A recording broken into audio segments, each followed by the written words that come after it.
and welcome to the Cancer Journey podcast. I'm Alicia. And I'm Sherry Ann. So today we're going to be talking about permission to be sad during a cancer journey. And first, we're going to get grounded as we always do with our Pesh check-in. So I forget who went first last time. So Sherry Ann, you go first this time. All right. Physically, 3.8, 4.25, Spirit. 4.6, Hope. 4.7, and my word is calm. Your turn. Okay, physically I am a 4.25. Emotionally, I'm a 4.4. Spirit is a 4.4. And hope is a 4.3. And my word is ease. So permission. I love that word. And permission to be sad. I'm just feeling into it. So, yeah. I mean, first of all, I feel like we don't give ourselves permission to be sad. We give other people a lot more license to be sad. But even when it comes to ourselves, like even before we get to like the recognition of sadness, oftentimes there's like that somatic feeling, right, in your body, the tightening in your stomach, maybe even your chest. You start to feel tears forming, maybe your throat's a little caught up. But the sadness kind of like, it feels like a heavy blanket sometimes when it like lands on you. And sometimes when we're not giving ourselves the recognition of sadness, like of the emotion, right? Just because generally it is not well known to be that tuned into your emotions, to be able to identify like, I'm sad. We start to feel it in our bodies first and feel that kind of resistance. So when we notice it in ourselves and we feel like maybe even tears are going to fall, not always, but we kind of suppress it. And I actually think that for myself personally, like a lot of that tension, it's because I like don't properly know how to release and give myself permission and make way for that sadness. There's so much like constriction because I'm still holding on to it. Even though I really, really want to just be sad, like I still feel in my body that tightness, that like almost, yeah, resistance to being sad. But when someone else is upset or about to cry, I'm like, let it go, let it rip. Right. Easier to get permission out there than for yourself. I mean, I'm experiencing the same thing. I mean, we're talking about sadness, and I mean, there are many times where I'm like, oh, that's sad. And then it's just like, stop. Like my body automatically goes, yep, that's it. Okay, don't go there. And I'm trying to feel into what is that just kind of cuts it off. It's obviously it's fear, but fear of what? I mean, it's just the emotion, but I could feel it's not judgment. Maybe it is judgment, but like the corners of my mouth want to like sag down, and it's like it is a deactivator. Does that feel right? Like I'm such a go do that when something like sadness comes in, it feels like it just slows me down or stops. And so it's like it has that sound and that feeling like slow down, and my body's like no, we don't have time for that.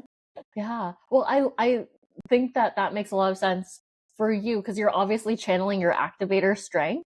And so to see sadness being a deactivator when your activator often pushes you to kind of leap forward and go to the next thing, and you have this inclination to just be leaning forward kind of always. There's sadness and it feels like there isn't time to express that sadness or be with that sadness or make time for that sadness. I can see how it feels like it's stopping you from your like, okay, well, let's keep moving forward. Let's be productive. So I understand the deactivator side of it for you too. I so resonate with that when it feels like I'm sad at like an inopportune time, which I mean, there's never like a great time to be sad. I know you and I personally too, like we're not that easy of criers, and so sometimes we need a little inspiration. We need to be watching a movie that's going to make me cry, or being alone, listen to a particular song that'll make me cry. Being around people for some reason stops me from actually crying. And I don't know why, but because we have this space where we know we go-to to cry, it feels like any other time outside of that is inconvenient and there isn't space for it. That's the word, inconvenient. Yeah. It's like, when is sadness ever convenient? And so that's such a head construct. It's like, whoa, whoa, whoa, whoa. So then it is judging. I'm judging sadness versus allowing that common emotion to just like be here. Mm-hmm. And when we say that emotions are messengers, what is it that sadness wants to say to me? And so now I'm really curious. It's like, oh, I want to know. Yeah. And because I'm so conditioned from like early childhood with the message of I don't like crybabies, so okay, I want to be liked, obviously. I want to be loved, really. So I'm not going to cry. So I've automatic suppression. And then trying to get there. It's like, ooh. And what is the message? I'm sure it's different every time because it depends on the situation, but it's like, what am I missing? What am I cutting out of my life being so activator forward? It's like, okay, here's a great time to pause. And yet the the activator in me is like, oh, we don't have time for that. So I'm like, I'm wrestling with it right now. It's like I'm really into the whole concept of permission and how do we do it first, and then in service of what? Yeah. I like this one too because this is something that you and I, are still actively working on, and it's hard. I mean, as with so much of what we talk about, especially with emotions and recognizing them and being with them, like sadness for me feels like there's the separation between like head and body, or like maybe not head and body, but like the feeling in my body and the sensation of the emotion and where it sits are kind of different. I know that that's not super clear. Like how I was describing the tightness of my stomach, my chest, the constriction of my throat, like how you're saying like the pull down like of my face. Like I feel that too. And you know what? If no one understands what like we mean with that, it's very like Florence Pugh in movies where she's sad and her face just like she has the perfect downturned U shape of like a mouth that like is not controllable. And I feel that deeply as well. And that's when it feels like the sadness is bubbling to the surface, right? But and there's like a forcefulness to it, and I think that my personal resistance to that is it makes me feel like I'm out of control, and I don't know how to Mm, be out of control with it because I mean I think that we've all been in an uncontrollable crying situation where you're bawling and it's just like, oh my god, it's like it's kind of painful to go through. There's this like convulsion to it and this like really involuntary shake. I am not a pretty crier. I'm not like like solid face with a single tear. Like, no, I'm not an elegant crier. It is like full ugly cry or nothing. So in that way too, I mean, even the fact that I call it an ugly cry, right? right? Judgment. Right, there's a judgment, there's this like lack of control that comes with the actual crying and being sad with it as it like bubbles out of me. So it feels like something that feels almost foreign to my body at times because in the moment when it's trying to fight its way out, I don't allow it to until I'm in a convenient space for it. And then that's like when my body is taking over.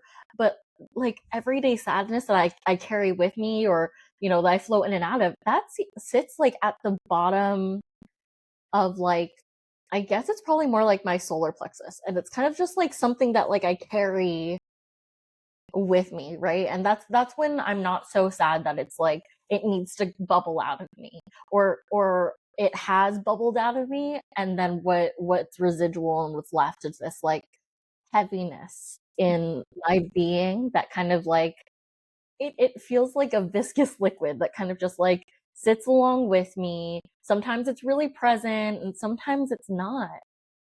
Sadness has so much weight to it in different ways. There is that more like immediate, almost aggressive body convulsions, like where it feels like it just needs to like come out in the right time, in the right time. And then there's the kind of sadness that just like maybe it is a little more akin to depression, and it just like you carry it with you, but it's not as observable as when you're actively crying. Yeah. I want to go back to when you were talking about control, because on what I hear often when somebody is diagnosed with cancer, whether you're witnessing yourself as the patient or as the caregiver, tears happen. And I'm really akin to this suppression, but I hear people say, "Oh, I don't want to start crying because I'm afraid I won't stop." And so that is that uncontrollableness. It's like it takes you away, and it does take a lot of energy. And what I realized is that tiredness after you cry or sob or Ball. convulse is that tiredness is not only the act of sobbing or crying really hard, but it's all that holding down. I mean, you're talking about this feeling that's always there, kind of the base of your sacral area, and that's sad. Oh, because that we're allowing that to happen versus feeling it and then letting that truly empty out and move to the next. Maybe we never completely release it, or not often, and so there is always that residual. But I want to bring it back to, the cancer individual and the holidays, because that's just here. Well, we're all, hey, it's the holidays, let's be celebratory and jovial. It isn't always like that. Sometimes there's incredible loneliness even in a crowd, and that's sad. And being able to let yourself feel that is really important. Yeah. Because in that, checking out what the sadness is about can tell you what you want and what you need so that you can gift that to yourself. So I'm having a new relationship with sadness as we're talking about it and feeling it and actually like checking in, like, what do you want me to know? Yeah.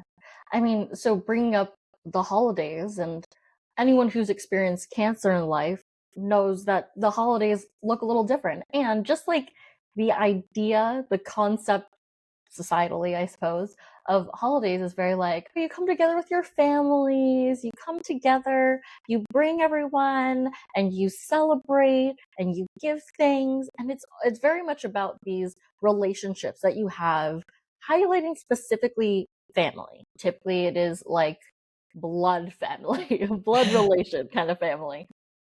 I mean, even like Thanksgiving, people have the term Friendsgiving as if Thanksgiving can't just be your friends also, and it's like a separate thing. So even just that concept to have deeply ingrained in us, being kind of trained and raised in that environment, it becomes like an expectation that sometimes if we don't, it becomes an expectation. So sometimes if we feel like we don't live up to that, it feels like a failure, right? And so that brings a lot of sadness during the holidays when people, they've lost bits of their family, or they're just out of touch with their family, and instead of putting on a brave face and saying we're just going to celebrate this holiday, so there's this expectation around the holidays that you're supposed to celebrate and put everything else aside, but oftentimes the holidays are a lot lonelier than expected.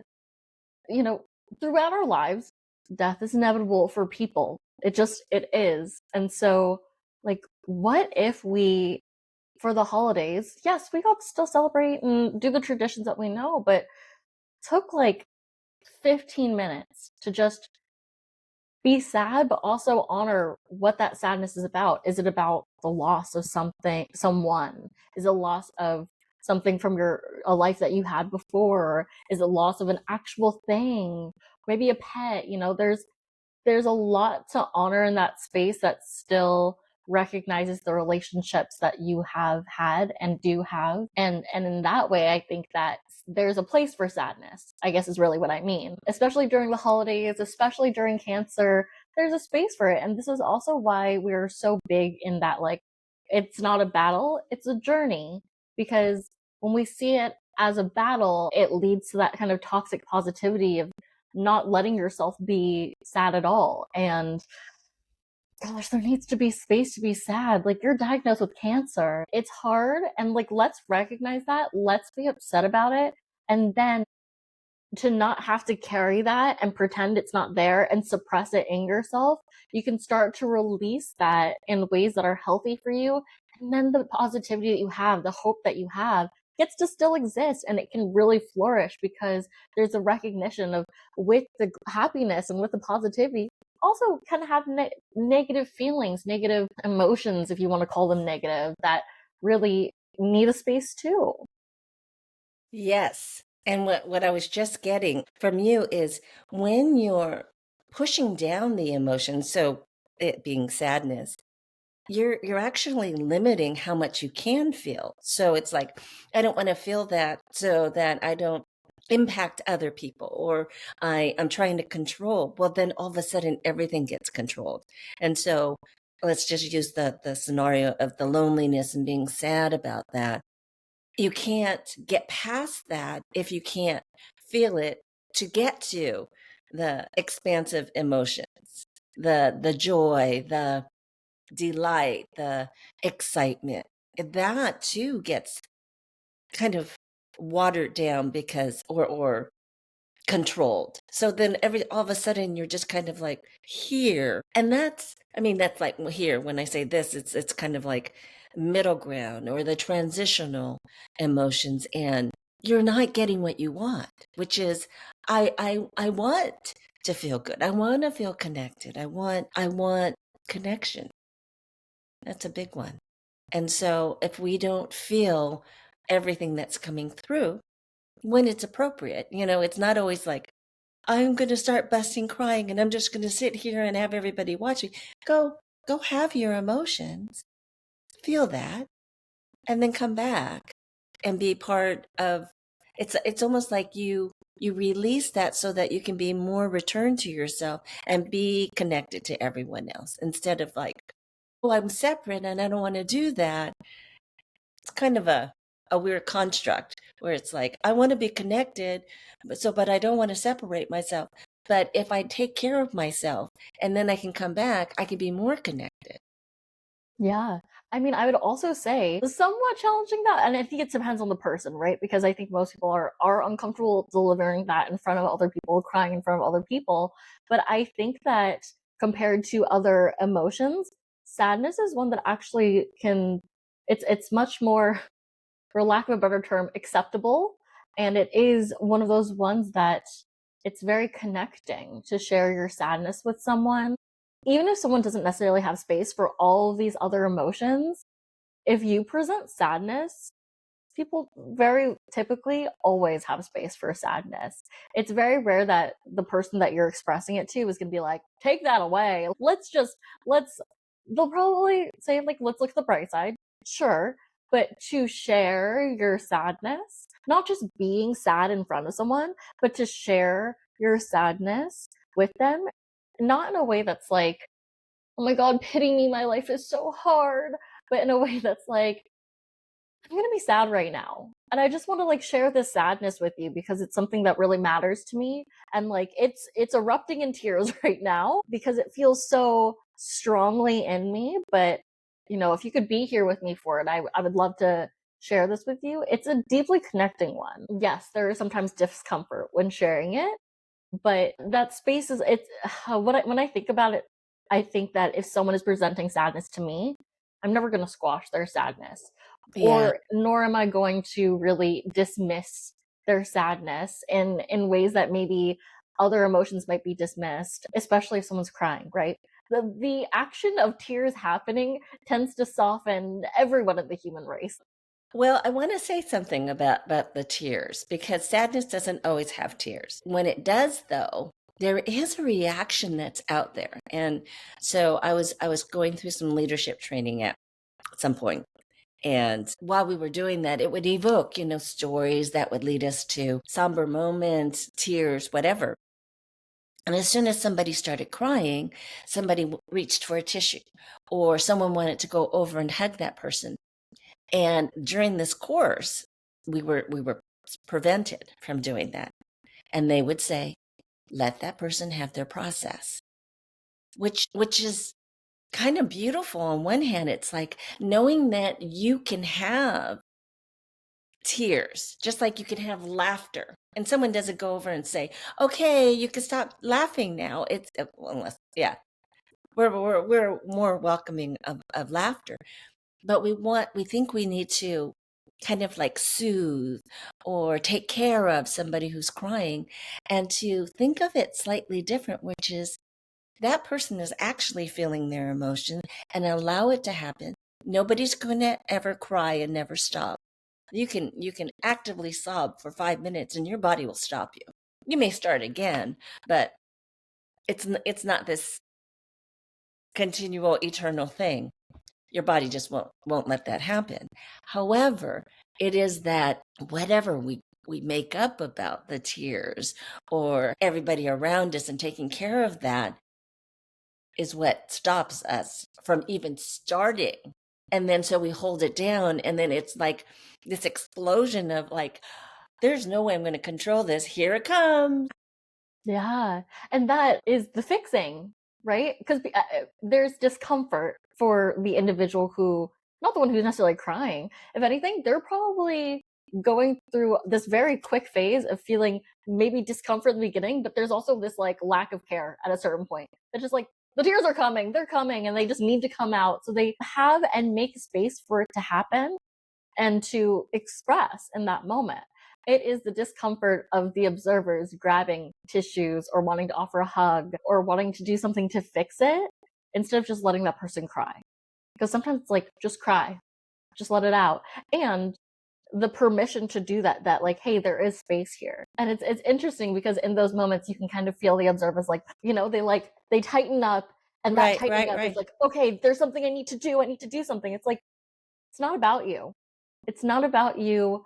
But when you actually think that this is an interesting one, because when you make, it's easier for you to make space for someone else's sadness, right? But in that same way, it's important to have the reflection to give yourself space for sadness. And sometimes it's easier to have that action first of, I don't need to fix that, I need to make space for that. And so that way you can have space for yourself, because sometimes it's hard to do it here. It's so overwhelming, it's so out of control. Whereas sometimes with other emotions, it's easier for us to take that emotion away, handle it, express it how we need to before we can make space for someone else's. At least that's what I'm getting right now. Yeah, that, and as what I'm noticing coming up is, as the crier having the emotions, we apologize about tears. And that in this moment feels so wrong. It's like, are you apologizing for laughing? I mean, because it is this exuberant, when I say exuberant, it's just a loud expression of an emotion. And so laughing is acceptable, but crying isn't, for ourselves and for others. So I love that you say people have space for it. They can. It starts exactly what you just said. It starts with us first. If we can accept our crying, or we can accept their crying, it goes hand in hand. Yeah. Okay, Sharian, I'm going to pass it to you, your takeaway first. Sadness feels like, oh yeah, everybody feels sad, but it's not an easy emotion to express and allow yourself to express. And so I'm offering this kind of as a challenge to myself and to those out there to, when you're feeling the sadness, like, let it come. And I know that sometimes, like for us, it's harder, but it's like, find a place that feels safe to let it come, saying to myself, Sherry Ann, and feel that. And then if you can, get underneath that and like, what is this about? What am I really sad about? Yeah, that feels good.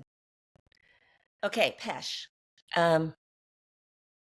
Physically 3.8, emotionally 4.4, and spirit is 4.7, and my hope is 4.5, and my word is permission. My takeaway and reflections that too, because we're not easy criers. I don't find that I often and able to like express my sadness in a way that doesn't feel so practical. Like I feel like the way I'm talking now a lot of times is how my sadness comes out when I'm explaining it to someone because I'm not a big crier. So I don't have a big takeaway, but I do have a want. And my want is to more than just give myself permission to be sad.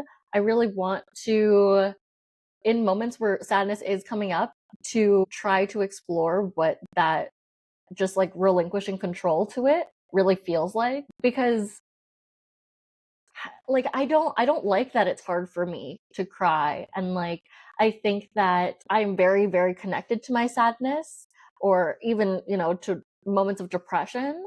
I'm very very familiar and connected with what how that shows up for me, but still I recognize that there's this resistance with the like physical manifestation of it, and I think that kind of perpetuates some of that like sadness spiraling into depression. And so something that I want is to allow myself to really let go of that and maybe discover like a space where I don't just need movies and songs and things like that to make me cry, but allow them to like naturally come to fruition. So I want to give myself permission to like let the convulsions happen, let it be ugly when it comes up, and kind of just not care what about how it affects anyone else, because I get to have that for myself. And it's like, no, don't give me a tissue. I'm doing this. And that feels really good because the sadness feels like that contraction, that hiding. And my whole being is ready to release whatever is going on there. And then my Pesh, physically I'm a 4.3, emotionally a 4.5, spirit is a 4.4, and hope is a 4.3, and my word is release. Well, thank you for joining us today. We'll be back next week with a new episode. Have a lovely rest of your day, and remember, you're more powerful than you realize.